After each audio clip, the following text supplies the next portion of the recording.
This is not just cleaning, this is therapy. Marie Kondo's method, known as the KonMari method, is more than technique. It's philosophy. It teaches us to ask, does this spark joy? And not just about clothes, but about everything. That question becomes a filter for life.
Welcome back to East and West Shared Stories, where timeless wisdom from both hemispheres comes together to help you live a life of balance, beauty, and meaning.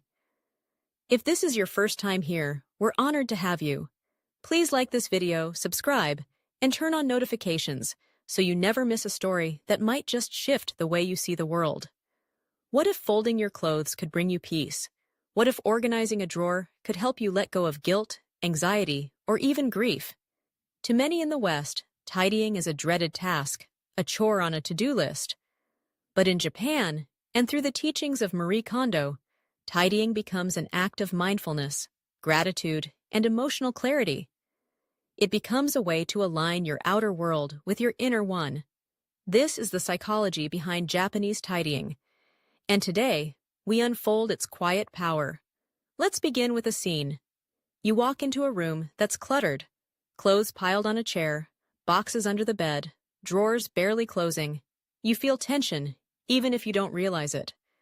Because clutter whispers constantly. It says, "You haven't dealt with this." It says, "You're behind." It says, "You're not in control." But then, you tidy. Not quickly. Not while rushing. You fold one shirt. You run your hand gently across the fabric. You thank it for serving you, and you place it neatly where it belongs. You do this again, and something inside you shifts. Your breath slows. Your mind clears. You are here, present, peaceful. This is not just cleaning, this is therapy. Marie Kondo's method, known as the KonMari method, is more than technique. It's philosophy. It teaches us to ask, does this spark joy? And not just about clothes, but about everything. That question becomes a filter for life. It helps us evaluate what we truly want to keep, not just in our homes, but in our thoughts, our habits, and our relationships. Minimalists love this because it gives permission to let go. Without guilt, with intention, with respect. There's a deep cultural layer behind it. In Japan, tidying is infused with Shinto beliefs. That objects carry energy, that space deserves purity, that what we own reflects how we live. Folding clothes isn't mechanical, it's ritual. Each fold is a bow of gratitude, each drawer a shrine of care, each act a declaration. I respect this space, and I respect myself. Western psychology is catching up to this. Studies show that clutter increases cortisol, that messy environments impair focus, that disorganization leads to emotional overwhelm. But tidying, especially when done mindfully, does the opposite. It grounds us, it soothes the nervous system, it becomes an anchor when life feels adrift. So why does folding matter? Because it's intentional motion. It forces us to slow down. It reconnects our hands with our attention. It shifts our brains from scattered to centered. And folding, unlike stuffing or hanging, gives shape to the shapeless. It transforms fabric into form. It brings dignity to even the smallest things. That act trains us to bring order to our inner chaos. Gently, repeatedly, respectfully. And what about the joy? Why spark joy? Because joy is not frivolous. It's guidance. When we choose joy, we choose alignment. We choose presence. We choose energy that uplifts, not drains. You begin to notice it in more than clothes. You'll hold an old book and ask, do I keep this because I love it, or because I feel guilty letting it go? You'll scroll through your phone and ask, does this app, this post, this contact spark joy or anxiety? And slowly, you're not just decluttering your home, you're decluttering your life. In Japanese tidying, there is no shame. You're not punished for owning too much. You're gently invited to see clearly and to choose again. No comparison, no perfection, just process. It's not about how your room looks. It's about how your soul feels when you sit in it. Does it breathe with you or weigh on you? Does it support who you're becoming or hold on to who you used to be? These are not organizing questions. They're healing ones. And here's the secret. Once you feel this shift, you can never go back. Folding becomes sacred. Letting go becomes love. Tidying becomes transformation. And the more you practice it, the more joy you begin to allow, not just in drawers, but in daily life. This is why people around the world are folding like Kondo. Because they're tired of being overwhelmed. They're ready for clarity, for presence, for space that finally feels like home. At East and West Shared Stories, we believe the outer world reflects the inner one, and that sometimes a quiet practice from another culture can speak the truth we've been waiting to hear. So if this story touched you, slowed you down, or sparked joy in your heart, like this video, share it with someone who needs calm, and subscribe to our channel for more stories that soften the noise of life and deepen the meaning of it. Until next time, fold with love, release with grace, and always keep what sparks joy.